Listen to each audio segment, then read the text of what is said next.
अब भने चाहिँ म यहाँनिर टमाटर टिप्नु आएको छु बारीमा हो। टमाटर चाहिँ यसरी फलेको छ। म टमाटर चाहिँ टिप्दैछु। मलाई चाहिँ टमाटर हेर्नुहोस् नि यस्तो भएको हो। तरै पनि दुःख चाहिँ छैन हेर्नु हो। अर्कै जातको टमाटर आएछ।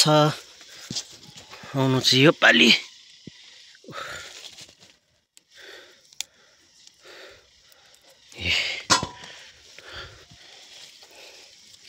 त्यतै छोडिदिनुपर्छ होला रात। फलाइ चाहिँ त स्वादको छैन।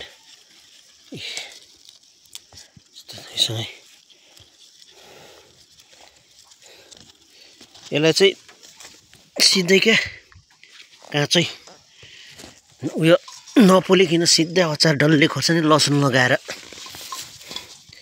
हेर्नुहोस् नि भएको छ। फल्नु मजाले फलेको छ हौ यो पालि। यो उयो कतिवटा के अब भ्याएर यता त्यता हो। हेर्नुहोस् यो त मर्यो बोटमा के भयो त।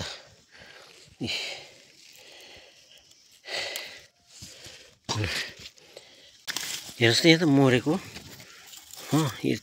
तर टमाटर चाहिँ मऱ्यो भन्दैमा तर त्यसको उयो चाहिँ उयो हुन्छ फल चाहिँ क्या लास्टमा गएर पाक्छ। यसलाई उखालिहाल्नु चाहिँ हुँदैन कि त्यत्तिकै राखिराख्नुपर्छ आफै पाक्छ। हेर्नुहोस् न यो मरेको एकदम भएको छ क्या। अलिअलि खानुलाई टिप्यो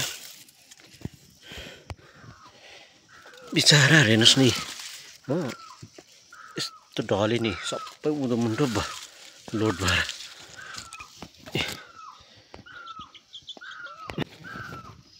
यति चाहिँ भयो यति भए भइगयो। यहाँ अब मर्दै जाँदैछ तरै पनि फल्नु चाहिँ काफी फल्यो। यस्तो हुन्छ नि त यो चाहिँ के भयो होइन। यस्तो हुनुपर्ने सबै लोड भएर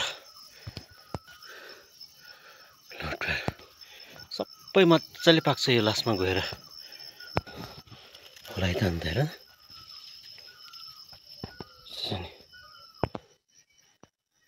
फाइनली मैले टमाटर टिपिसकेँ।